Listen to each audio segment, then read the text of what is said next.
Corona মহামারীর কারণে বছরের পর বছর তরুণদের ঘরবন্দি জীবন আর শিক্ষা জীবন সব মিলেমিশে একাকার হয়ে যায়।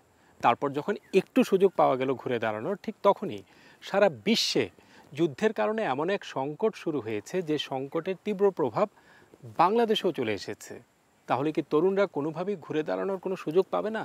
অবশ্যই পাবে। এক্ষেত্রে কোনো না কোনো সমাধান আছে। আমরা সেই সমাধানের কথা বলবো, তরুণদের কথা বলবো। আর এই কারণেই তরুণদের নিয়ে আমাদের আয়োজন এখন যৌবন যার। আমি আশিকুর রহমান চৌধুরী আপনাদের সবাইকে স্বাগত জানাচ্ছি। শুরুতেই মনে করিয়ে দিতে চাই যে আমাদের এই অনুষ্ঠান তরুণদেরকে নিয়ে এখন যৌবন যার এটি পাক্ষিকভাবে মঙ্গলবার প্রচারিত হয়ে থাকে সন্ধ্যা ৬টা ৪৫ মিনিটে। প্রথমেই থাকছে আমার চেষ্টা।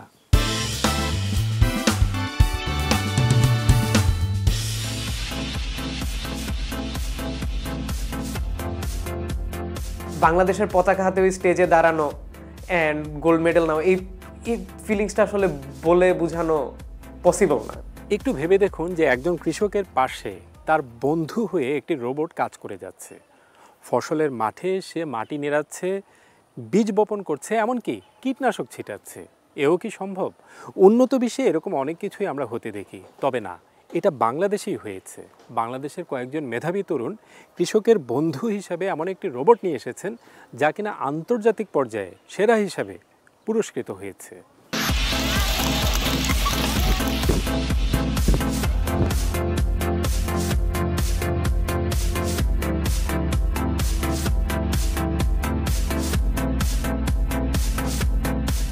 ফ্রিমো হলো একটি ফার্মিং রোবট এবং এই রোবটের বেসিক কিছু কাজ আছে যেগুলো মূলত সে করে থাকে। যেমন প্রথমত যদি বলি, আমাদের রোবটটা মাঠে যখন আমাদের নিড়ানি দেওয়ার দরকার হয়, এই নিড়ানি দেওয়ার কাজটা আমাদের রোবট সম্পূর্ণভাবে নিজে থেকে করে দিতে পারবে। এটার জন্য আগে দেখা যেত কৃষককে নিজে থেকে নিড়ানি দিতে হতো, আরও বেশ কিছু লোক হায়ার করতে হতো, দেন তাদের ৩-৪ দিন লেগে যেত এই মাঠটাকে শুধু ক্লিন করার জন্য। আমাদের রোবট যে কাজটা করছে, এই নিড়ানি দেওয়ার পুরো প্রসেসটা সে অটোমেটিক্যালি করে দিচ্ছে এবং উইথ সোলার পাওয়ার রাতেও করতে পারছে, দিনেও করতে পারছে। ফসল কাটার ক্ষেত্রে যেমন আমাদের অনেক শ্রমিক প্রয়োজন হয়, আমরা ধান কাটার টাইমে বা অন্যান্য ফসল কাটার টাইমে তো এটা পাওয়া যায় না, কিন্তু আমরা এই একটা কৃষক হচ্ছে একটা রোবট দিয়ে হচ্ছে তার ফসলগুলা কাটিয়ে নিতে পারছে। কৃষক দেখা যায় যে অনেক সময় আমাদের জমিতে যখন তাদের বীজ বোনার টাইম হয় বা বীজ ফেলতে হয়, তখন দেখা যায় তারা ছড়িয়ে ছড়িয়ে বীজ ফেলে, ঠিক আছে, ছিটিয়ে ছিটিয়ে বীজ দেয়। তো এর ফলে কি হয়, এক জায়গায় দেখা যাচ্ছে অনেক বেশি বীজ পড়ে যায়, অনেক জায়গায় বীজই পড়ে না। তো দেখা যাচ্ছে যেখানে বেশি বীজ পড়ে যায়, একটার উপর থেকে আরেকটা গাছ জন্মায়, ফলে গাছটা নষ্ট হয়। এই জিনিসটা আমরা খুব সুষম বিন্যাসের জন্য এখানে অটোমেটিক সিডার নামে একটা ডিভাইস আমরা অ্যাড করেছি। এটা প্রতিনিয়ত একটা নির্দিষ্ট দূরত্ব পর পর একটা একটা করে বীজ ফেলতে ফেলতে যাবে। এটা কৃষক ভলিউমটা কন্ট্রোল করতে পারবে যে কত দূর পর পর কয়টা কয়টা বীজ পড়বে। কীটনাশকের ক্ষেত্রে যেটা হচ্ছে যে এখানে একটা ফিজিক্যাল একটা কন্টামিনেশনের একটা চান্সেস থাকে কৃষক যখন নিজে সরাসরি কীটনাশকটা দিচ্ছে, কিন্তু যখন আমাদের রোবট দিচ্ছে তখন ডিরেক্ট কোনো এঙ্গেজমেন্ট থাকতেছে না। সো ওই ধরনের কোনো রোগ বা আর্সেনিক বা ধরেন অনেক সময় ক্যান্সারের ঝুঁকি থাকে কৃষকের, ওরা মুখ ঢেকে অনেক সময় কাজ করে, সেই ধরনের কোনো চান্সেস থাকতেছে না, কারণ কৃষক অনেক দূর থেকে রোবটটা কন্ট্রোল করতেছে অথবা স্বয়ংক্রিয়ভাবে রোবটটা কাজ করে যাচ্ছে।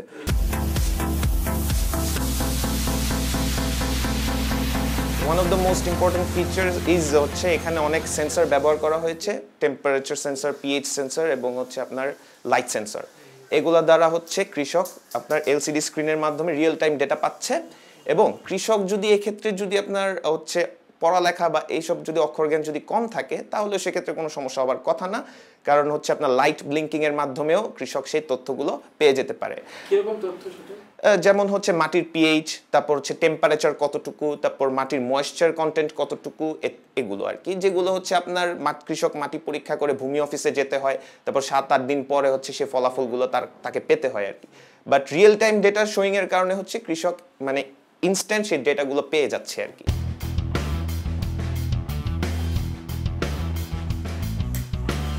নিজেদের উদ্ভাবন করা ফার্মিং রোবটটি নিয়ে এতক্ষণ টিম অ্যাটলাসের সদস্যরা অনেক কিছুই তুলে ধরলেন। এক কথায় বললে রোবট করবে চাষবাস, কিন্তু এগুলো আসলে কতটা সত্য, কতটা গ্রহণযোগ্য, এমন প্রশ্ন আসতেই পারে।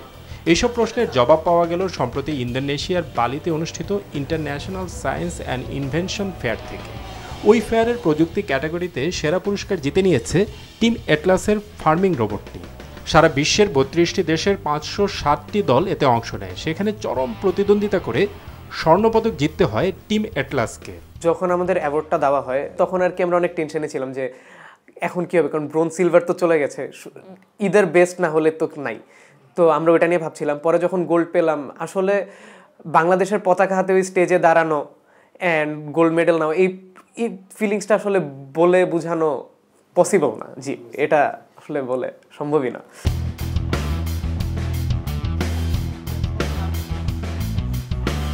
টিম অ্যাটলাস এমন একটি টিম যেখানে বুয়েট, ঢাকা বিশ্ববিদ্যালয়, নর্থ সাউথ কিংবা ব্র্যাক সহ বিভিন্ন পাবলিক ও প্রাইভেট বিশ্ববিদ্যালয় থেকে একদল মেধাবী শিক্ষার্থী একত্রিত হয়েছেন এক মঞ্চে।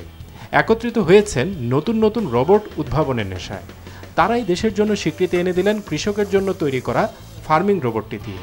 কিন্তু এই কাজে নিজের দেশ থেকে তারা আসলে কতটুকু সমর্থন পেয়েছিলেন? এইবারের কন্টেস্টের কথা যদি বলি, আমরা এইবারের কন্টেস্টের আগে আমরা কিছু ইন্ডাস্ট্রিয়ালিস্টের কাছে গিয়েছিলাম স্পন্সরের জন্য।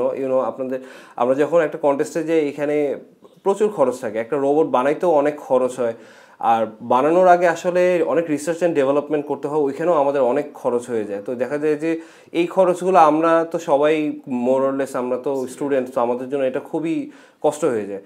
তো আমরা যেমন এবার যখন আমরা গেছি, আমাদের প্রচুর টাকা খরচ হয়ে গেছে। আমাদের লাস্টে এমন হয়ে গেছে, আসার দিনে আমাদের কাছে টাকা শেষ হয়ে গেছে। তো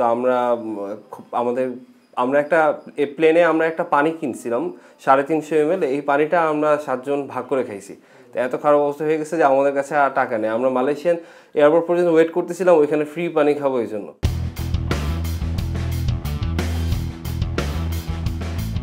টিম অ্যাটলাসের তরুণ সদস্যদের উদ্ভাবন করা ফার্মিং রোবটটি আন্তর্জাতিক প্রতিযোগিতায় পুরস্কৃত হওয়ার পর তারা এখন আশা করছেন দেশে এই রোবটটির সঠিক মূল্যায়ন হবে, কাজে লাগবে দেশের মানুষের জন্য, কৃষকের জন্য। বর্তমান সময়ে আমরা দেখতে পাচ্ছি যে চলমান ইউক্রেন যুদ্ধ বা করোনা পরবর্তীকালের এই যে আমাদের বর্তমান যে পরিস্থিতিটা এসে দাঁড়িয়েছে, তো সেক্ষেত্রে আমাদের বিশ্বের বিভিন্ন রাষ্ট্রনায়ক এবং আমাদের দেশের মাননীয় প্রধানমন্ত্রীও এক্ষেত্রে বারবার সতর্ক করেছেন। তো সেক্ষেত্রে কৃষিক্ষেত্রের আমাদের একটা ডেভেলপমেন্ট প্রয়োজন। তো সেক্ষেত্রে এটা যেহেতু অনেকটাই কৃষক ফ্রেন্ডলি, তো সেক্ষেত্রে আমার মনে হয় যে এই আমাদের ফার্ম ভিত্তিক যে প্রজেক্টটা, এটা খুবই রিলিভেন্ট আর কি।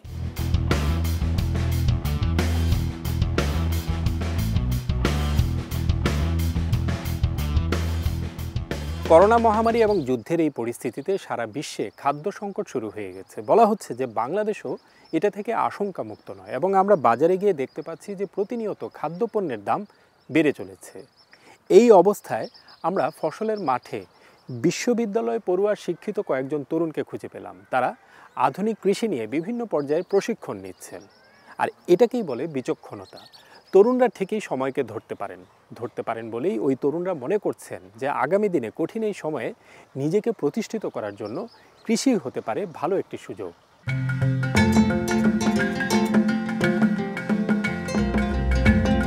দারুণ এক দৃশ্য, যা পাখির চোখে না দেখলে অপূর্ণতা থেকে যায়।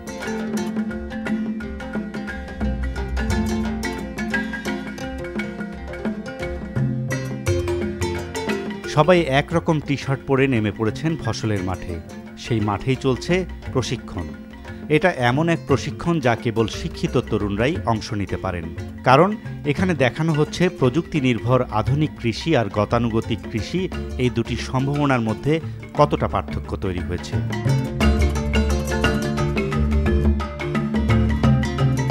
নারায়ণগঞ্জের স্লোগান নামের একটি সংগঠনের ব্যানারে এই প্রশিক্ষণে যোগ দিয়েছেন কয়েকশো তরুণ-তরুণী, যাদের সবাই বিশ্ববিদ্যালয় পড়ুয়া শিক্ষার্থী কিংবা সদ্য পাশ করে কেরিয়ার গড়ার চেষ্টায় আছেন। ব্যবসা বাণিজ্যের জন্য প্রাচীনকাল থেকেই বিখ্যাত নারায়ণগঞ্জ জেলার তরুণরা কিছুটা যে আলাদা, সেটা তাদের কথাতেই স্পষ্ট। কৃষক হওয়ার জন্য আসলে শিক্ষার কোনো প্রয়োজন নেই, বাট আমরা যদি প্রযুক্তির ব্যবহার, যেহেতু এখন আমরা প্রযুক্তির উৎকর্ষে আছি, আমরা যদি প্রযুক্তির পরিপূর্ণ ব্যবহারটা করতে চাই, এবং বিভিন্ন অ্যাপস আছে, সরকার আমাদের জন্য বিভিন্ন অ্যাপস আছে, বিভিন্ন ধরনের তথ্য কেন্দ্র আছে, সেগুলোর যদি আমরা ব্যবহার করতে চাই তাহলে অবশ্যই শিক্ষারও প্রয়োজন আছে। যেহেতু সামনেতে একটা সংকটের আশঙ্কা হচ্ছে, তা আমি চাচ্ছি যে আমার খাদ্যটা আমি নিজে উৎপাদন করার জন্য সবাইকে বলবো যে যার যার বাড়িতে জায়গা আছে তারা আপনারা নিজেরটা নিজে করে নিতে পারলে দেখা যাচ্ছে সামনেতে আমাদের যদি কোনো মন্দা আসেও আমরা আমাদেরটা আমরা যদি নিজেরাই করতে পারি তাহলে আমাদের মন্দা আমাদের ছুঁতে পারবে না।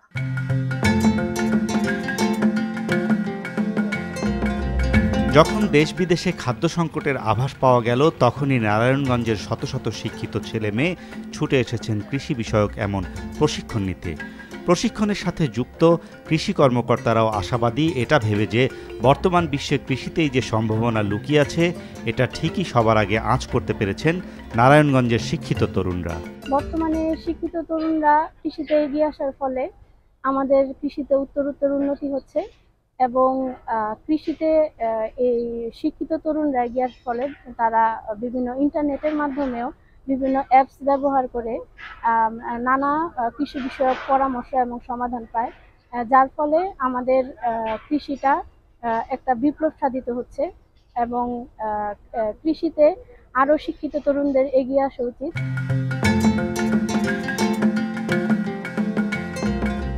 প্রশিক্ষণ নেওয়া কয়েকশো তরুণ ইতিমধ্যেই অনেকেই বাড়ির উঠানে কিংবা ছাদে বাগান গড়ে তুলেছেন। চিন্তা করলাম যে দেখা যাচ্ছে যে আমার ছাদটা খালি আছে, তো এখানে কিছু আমি গাছ রোপণ করতে পারি। প্রশিক্ষণ নিয়ে তারপরে আমি গাছগুলো রোপণ করেছি। যেহেতু আমি শিক্ষিত, প্রযুক্তির যে ব্যবহারটা ওইটা আমি ভালোভাবে রপ্ত করতে পেরেছি। শুধু ফসলের মাঠে নয়, বাড়ির আশেপাশের অবহেলায় পড়ে থাকা পুকুরগুলোকেও শিক্ষিত তরুণরা বেছে নিয়েছেন তাদের বিনিয়োগের ক্ষেত্র হিসেবে। গ্র্যাজুয়েট তরুণ তরুণীদের হাত ধরেই শহরের আশেপাশে পরিত্যক্ত মাঠগুলো, বাড়ির ছাদ কিংবা উঠানে এখন শোভা পাচ্ছে নানা ধরনের সবজি ও ফলের বাগান, যা কিছুদিন আগেও শিক্ষিত তরুণরা এমন কিছু করবে তা চিন্তাও করা যায়নি। কিন্তু এই কাজে এখন পর্যন্ত তারা আসলে কতটা সফলতা পাচ্ছেন? আমরা মোটামুটি এখন 75%-এর মতো সফলতা আমাদের আছে। আমরা চাচ্ছি যে এটা 100%-এ আমরা যে করে হোক 100% আমাদের সফলতা অর্জন করতে হবে। শিক্ষিত তরুণ তরুণীদের জন্য আধুনিক কৃষি বিষয়ক এই প্রশিক্ষণের আয়োজক প্রধান বলছেন, তারা বর্তমান বিশ্বে এবং বাংলাদেশে কৃষিতে যে সম্ভাবনা দেখছেন সেটা থেকেই এমন প্রচেষ্টা। যারা শিক্ষিত যুবক আছে, যারা সবসময় চাকরির দিকে ধাবিত হতে চায়, তাদেরকে বলবো যে প্রত্যেকে উদ্যোক্তা হন এবং কৃষি উদ্যোক্তা হলেও আমাদের অনেক ভালো উপার্জন করা সম্ভব। কারণ বিশ্ব দরবারে বাংলাদেশের সবজির অনেক চাহিদা। আমরা যদি এগুলো রপ্তানি করতে পারি, রপ্তানির মাধ্যমে আমাদের বৈদেশিক অর্থ উপার্জনের একটা সম্ভাবনা, অপার সম্ভাবনা এখানে রয়েছে। সেই ক্ষেত্রে আমরা সেটা ফোকাস করার জন্য শিক্ষিত জনগণ এই ছেলেদেরকে আমরা এই দীক্ষাটা দিয়েছি কৃষি কর্মশালার মাধ্যমে।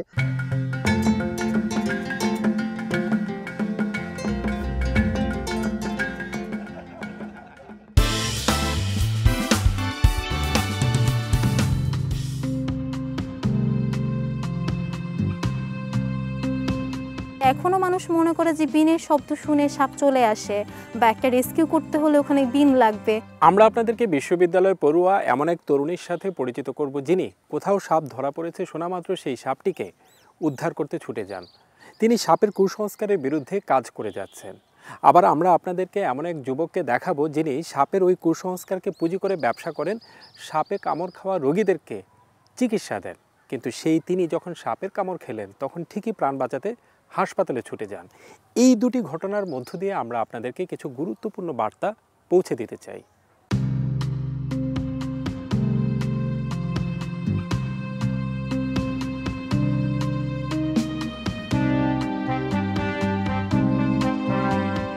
আরেকটু হলে মানুষ হয়তো দাঁড়া সাপটিকে মেরেই ফেলত। ওই অবস্থায় উদ্ধার হওয়া সাপটিকে দেখাচ্ছিলেন অন্তরা। তিনি বলছিলেন, কোনো কারণ ছাড়াই মানুষ সাপকে মেরে ফেলে, অথচ সাপ কখনোই কামড় দেয় না যতক্ষণ পর্যন্ত না সে মানুষকে হুমকি মনে করে, উল্টো মানুষের সেবা করে যায় নীরবে।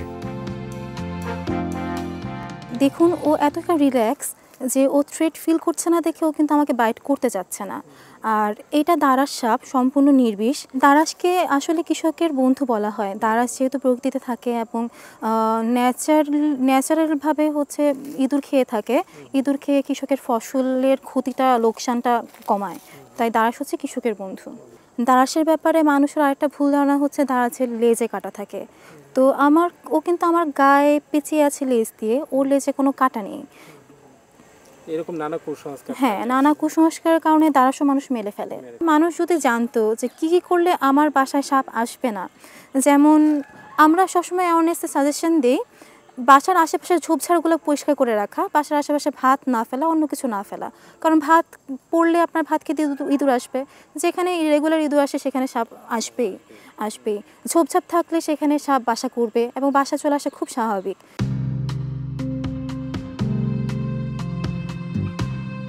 ঢাকা শহরে বড় হওয়া একজন নারী, বিশ্ববিদ্যালয়ে পড়ুয়া একজন ছাত্রী, তিনি কিভাবে সাপ উদ্ধার করতে পারেন এটা যেমন অনেকের কাছে বিশ্বাস হতে চায় না, ঠিক তেমনি সাপ নিয়ে যে ধারণাগুলো প্রচলিত আছে সেগুলো যে অনেক ক্ষেত্রেই ভুল সেটা বারবার বললেও অনেকে বিশ্বাস করতে চায় না। একটা মজার ঘটনা হয়েছিল, আমি গ্রামের বাড়ি গিয়েছিলাম, তো বাজার থেকে ফেরার সময় এক মহিলা রাস্তার মধ্যে চিল্লাচ্ছে সাপ সাপ সাপ ঢুকেছে ঘরের মধ্যে। তো আমার কাছে কোনো হুক নেই, টং নেই, কিছুই নেই, যেহেতু আমি বেড়াতে গেছি আমার গ্রামের বাড়িতে। তো আমি রাত্রেবেলায় সাহস করে ওই মহিলার বাসায় গেলাম। বাসায় যাওয়ার পর সে বলতেছে যে আপনি সাপ ধরতে পারেন, আপনি কোথা থেকে আসছেন, বা মেয়ে হয়ে আপনি কীভাবে সাপ ধরা শিখতেছেন, সে সাপ ধরছেন কীভাবে, মেয়ে হয়ে কীভাবে আপনি সাপ ধরছেন। তো আমি বললাম যে সমস্যা নেই, সাপ ধরতে পারবো, আপনি বলেন কোন সাইডে দেখেছেন সাপটা। তো সে যেটা করলো, আপনি বিন নিয়ে আসছেন, সে মোবাইলে খুলে ইউটিউব থেকে একটা বিনের সাউন্ড দিয়ে, মানে বিন যেহেতু নিয়ে আসি না, সে ইউটিউবে একটা বিনের সাউন্ড ছেড়ে আমাকে শোনাচ্ছে যাতে আমার বিনের সাউন্ড শুনে সাপটা চলে আসে। তো এটা হচ্ছে কুসংস্কারের একটা অংশ। মজার ব্যাপার বললাম যে ওঝারা বা এখন সাপুরেরা যে কাজটা করে, মানুষকে কতটা বেশি ব্রেইনে ইফেক্ট পড়ে ওটা, যে এখনও মানুষ মনে করে যে বিনের শব্দ শুনে সাপ চলে আসে, বা একটা রেস্কিউ করতে হলে ওখানে বিন লাগবে, ইউটিউবের বিন শব্দ শুনে সাপ চলে আসবে, যেখানে সাপ কিন্তু কানে শোনে না, কম্পনের সাহায্যে চলে।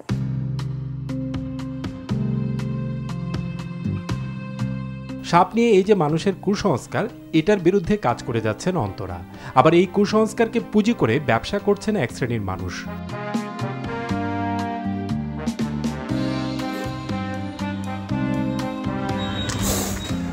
ধরা যাক ঝিনাইদহের সোহেল মণ্ডলের কথা। তিনি সাপের খেলা দেখানোর পাশাপাশি সাপের বিষ ছাড়াতেন, সাপের কামড় খাওয়া মানুষের চিকিৎসা দিতেন।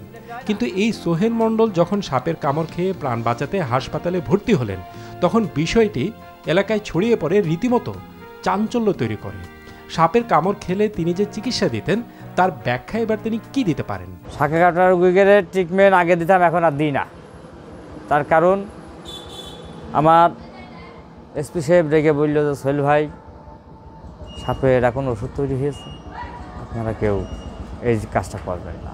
শিখে পর্যন্ত 100টা রোগী ভালো করেছে। কি দিতেন আপনারা, কিভাবে আপনারা চিকিৎসা দেন? গাছ খাওয়াতাম, মেডিসিন দিতাম, এবং মেন হচ্ছে গিয়ে মুখ বাদ দিয়ে টানতাম, আর ওখানে ওষুধ লাগাতাম।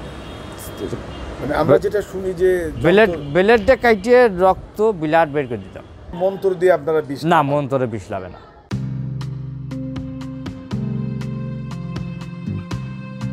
অন্তরা বলছিলেন এরকম কুসংস্কার অহেতুক ভয় তৈরি করে, যা কোনো কারণ ছাড়াই মানুষকে সাপকে মেরে ফেলার ব্যাপারে আগ্রহী করে তোলে। এই কুসংস্কারের বিরুদ্ধে কাজ করে যাচ্ছেন অন্তরা, যিনি বর্তমানে একটি বেসরকারি বিশ্ববিদ্যালয়ে ফার্মেসি বিভাগে পড়ালেখা করছেন। তার সাথে আরও যারা বন্ধুরা রয়েছেন তারা সবাই deep ecology and snake rescue ফাউন্ডেশনের সদস্য। কেবল সাপ নয়, যে কোনো ধরনের বন্য প্রাণী, পাখি যখনই ধরা পড়ে তারা সেটা উদ্ধার এবং সংরক্ষণে ছুটে যান দেশের বিভিন্ন প্রান্তে। আমরা বিপুল পরিমাণ স্নেক বাইট অ্যাওয়ারনেস করার চেষ্টা করছি, কারণ এখন পর্যন্ত মানুষ সাপে কাটলে ওঝার কাছেই যায়। মাত্র 3% মানুষ ডাক্তারের কাছে যায়। তো ওঝার কাছে যাওয়াটা কিন্তু মানুষ জেনে বুঝে যায় এমন না, মানুষ বাঁচতে চায়, মানুষের কাছে মিস ইনফরমেশন আছে দেখেই তারা ওঝার কাছে যায়।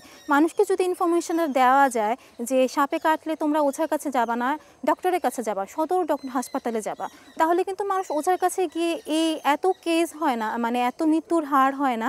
মৃত্যুর হার না হলে কিন্তু এই যে অ্যানিমেল স্নেক কনফ্লিক্টটা কমে যায়, মানুষের ভয়টা কমে যায়, তখন কিন্তু সাপ ইঁদুর খেয়ে বা আমাদেরকে উপকার করতে পারে, ফসল রক্ষা করতে পারে, বা যে ব্যালেন্সগুলো প্রকৃতি আগে থেকে চলে আসছে সেই ব্যালেন্সগুলো থাকে।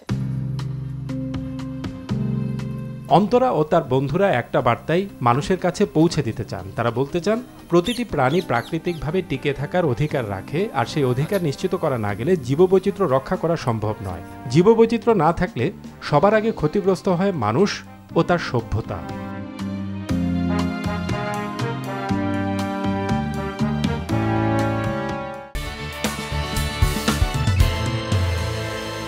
এই পর্যায়ে থাকছে আওয়াজ তোলো।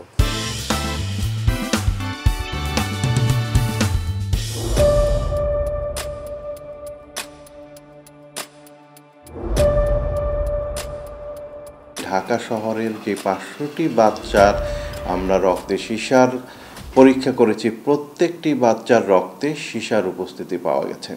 ইদানিংয়ে আমরা রাজধানীতে লক্ষ্য করছি যে বেশ কয়েকজন তরুণ তরুণী সীসা দূষণের বিরুদ্ধে রাস্তায় নেমে প্রতিবাদ জানাচ্ছেন। কেন তারা বিষয়টি নিয়ে সোচ্চার হলেন, এই ব্যাপারে আমরা অনুসন্ধান শুরু করি। তাতে দেখা যায় যে সীসা দূষণ নিয়ে বেশ কয়েকটি গবেষণা হয়েছে। তার মধ্যে একটি গবেষণার ফলাফল হলো এরকম যে তারা যে কয়েকশো শিশুর রক্ত পরীক্ষা করেছিলেন তাদের সবার রক্তে সীসার উপস্থিতি পাওয়া গেছে। এতে করে আসলে কি হতে পারে ওই শিশুদের অবস্থা?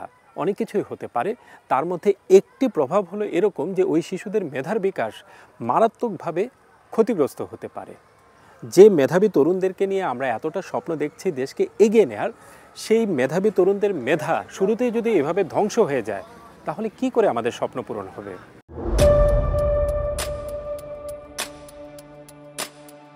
বায়ু দূষণ, শব্দ দূষণ কিংবা পানি দূষণের বিরুদ্ধে প্রায়ই দেখা যায় পরিবেশ সচেতন মানুষ রাস্তায় নেমে এসে তাদের কথাগুলো তুলে ধরছেন। কিন্তু এবার আমরা পেলাম এমন একদল তরুণ তরুণী যারা কথা বলছেন সীসার দূষণ নিয়ে। তখনই জানতে পারলাম সীসার দূষণ নিয়ে কয়েকটি সংস্থা গবেষণাধর্মী কিছু কাজও করেছে। তাদের মধ্যে একটি আইসিডিডিআরবি। সেখান থেকে এসেছে সীসার দূষণের ভয়ঙ্কর এক তথ্য। সেই তথ্যে যাওয়ার আগে আমরা শুনব সীসার দূষণের বিষয়টি প্রথম কখন কিভাবে জানাজানি হলো। সীসা বিষয়ে যদি আমি কথা বলতে যাই তাহলে আমাকে ফিরে যেতে হবে 2012 থেকে 15 সালে। আমরা একটি গবেষণা করেছি গাজীপুর, ময়মনসিংহ এবং টাঙ্গাইল, কিশোরগঞ্জ জেলায়। সেই গবেষণার পার্টিসিপেন্ট ছিলেন হচ্ছে গর্ভবতী মহিলারা।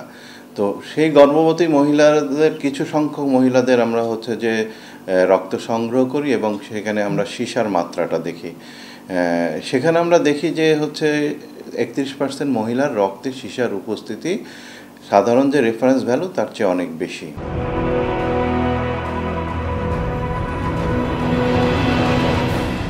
কয়েক বছর আগে যে গর্ভবতী মহিলাদের রক্তে সীসা পাওয়া গিয়েছিল তাদের বাড়ি থেকে তখন নানা ধরনের নমুনা সংগ্রহ করা হয়।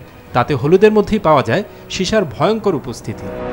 আমরা হলুদে যে সীসার উপস্থিতিটা পাই তখন সরজমিনে আমরা গিয়ে দেখতে পাই যে সীসা মিশ্রিত যেগুলো রং, সেই রংগুলো ব্যবহার করা হয় আপনার হচ্ছে যে হলুদটাকে হচ্ছে উজ্জ্বল করার জন্য। সেটাকে বলা হয় হচ্ছে পলিশ করা। সীসার আমি যদি বলি, আমরা ইংরেজিতে বলি লেড, বা এটার নামটা হচ্ছে লেড, এবং হচ্ছে যে এটা একটা হচ্ছে ভারী ধাতু আসলে।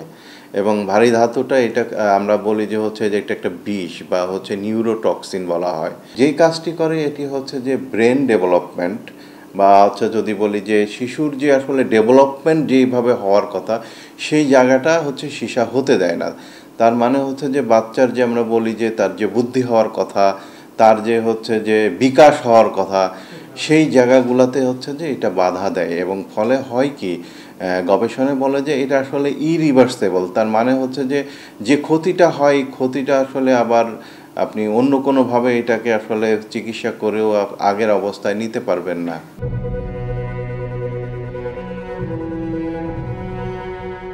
আসার কথা হলো হলুদকে আরও হলুদ দেখাতে যে সীসা মিশ্রিত রং ব্যবহার করা হতো সেই রং ব্যবহার অনেকটাই কমে এসেছে নানামুখী ব্যবস্থা নেওয়ার কারণে।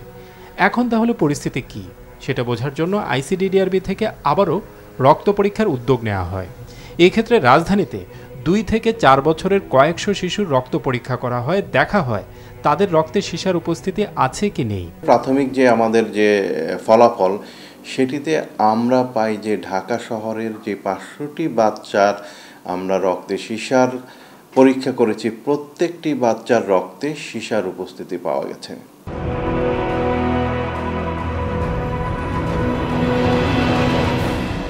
আগেরবার গর্ভবতী মহিলাদের রক্তে সীসার উৎস ছিল কৃত্রিম রং মিশ্রিত হলুদ, কিন্তু এবার শিশুদের বেলায় যে সীসা পাওয়া গেল সেটার উৎস কি হতে পারে এ ব্যাপারে ডক্টর মাহবুবুর রহমান আগাম কিছু বলতে চাইলেন না, যেহেতু এই নিয়ে এখনও কাজ চলছে। তবে এ ব্যাপারে নতুন কিছু তথ্য পাওয়া গেল বেসরকারি একটি সংস্থা এসডো থেকে। তারা সীসার সবচেয়ে বড় উৎস হিসেবে চিহ্নিত করেছেন ইন্ডাস্ট্রিয়াল রংকে, যে রং ঘরের বিভিন্ন উপকরণে ব্যবহার করা হচ্ছে, এমনকি শিশুদের খেলনা কিংবা আঁকাআঁকি রং পেন্সিলেও ব্যবহার করা হচ্ছে। ইন্ডাস্ট্রিয়াল পেইন্টে রং সম্ভাবনা 100 এবং আমরা সম্প্রতি একটা স্টাডি করেছি এবং স্যাম্পল কালেক্ট করেছি ইন্ডাস্ট্রিয়াল পেইন্টে এবং সবগুলো ইন্ডাস্ট্রিয়াল পেইন্টের সীসা পাওয়া গেছে মাত্রাতিরিক্ত।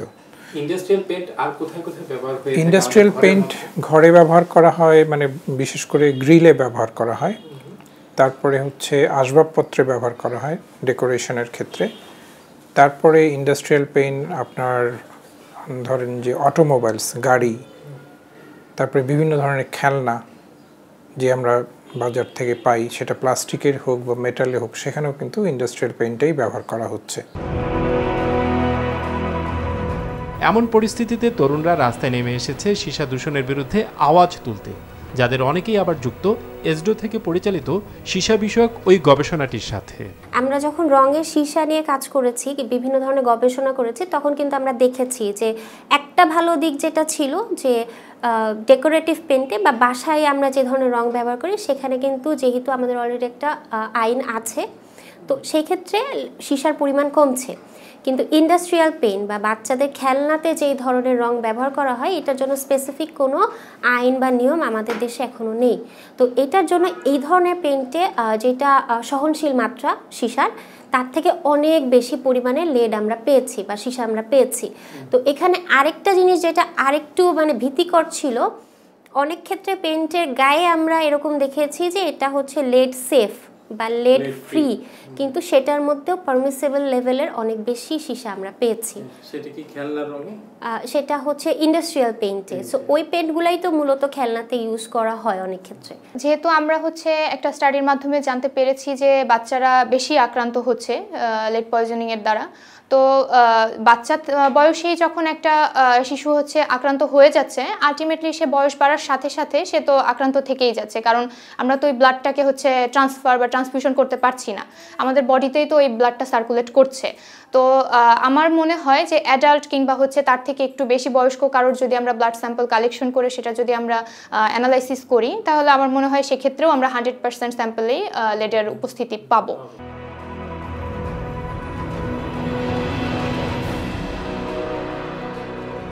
সীসা দূষণের বিরুদ্ধে আমরা যে কাজ করে আসছি অনেক বছর ধরেই, বিগত 12 বছর ধরে, যখন থেকে international lead poisoning prevention week start হয়েছে, তো তখন থেকে আমরাও এই ইনিশিয়েটিভটাতে, যেই বৈশ্বিক যে উদ্যোগটা, সেটার সাপেক্ষে আমরাও কাজ করছি এবং প্রত্যেক বছর আমরাও এই সীসা বিষাক্ততার বিরুদ্ধে এই ক্যাম্পেইনটাতে অংশগ্রহণ করে থাকি। প্লাস্টিকটাকে যেভাবে আমাদের দেশে হাইলাইট করা হচ্ছে, কিন্তু সীসাটাকে ওভাবে করে হাইলাইট করা হচ্ছে না। সীসাটাও কিন্তু অনেকটাই বেশি পয়জনাস, যেটা আমাদের শরীরে একদম একবার ঢুকলে সেটা আর হচ্ছে আমরা রিমুভ করতে পারছি না। প্লাস্টিকটা যেভাবে কন্টামিনেট হচ্ছে আমাদের শরীরে, সীসাটাও আমাদের শরীরে কন্টামিনেট হচ্ছে, কিন্তু যেহেতু মানুষ এখনও জানে না জিনিসটা যে সীসাটাও ক্ষতিকর, এই জন্য ওভাবে হচ্ছে মানুষ এখনও অ্যাওয়ারনেস বিল্ড আপ হয় নাই, ওভাবে কাজ করতেছে না। এই জন্য আমাদের ইয়াংদের উচিত যে আমরা তো এখন স্বল্প পরিসরে করছি, তো যেহেতু আমরা ক্যাম্পিং বা মিডিয়ার মাধ্যমে যদি জানাতে পারি সবাইকে, তাহলে তারা অবশ্যই এখানে এগিয়ে আসবে।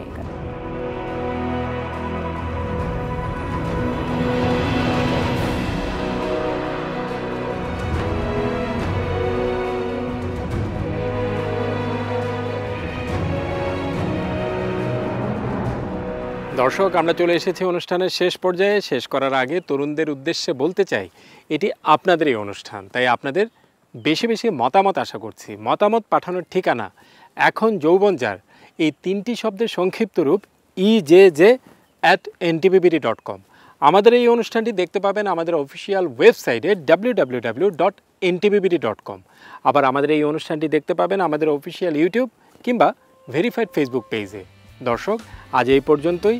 ভালো থাকুন, সুস্থ থাকুন, নিরাপদে থাকুন, আর অবশ্যই আস্থা রাখুন তারুণ্যের শক্তির উপর।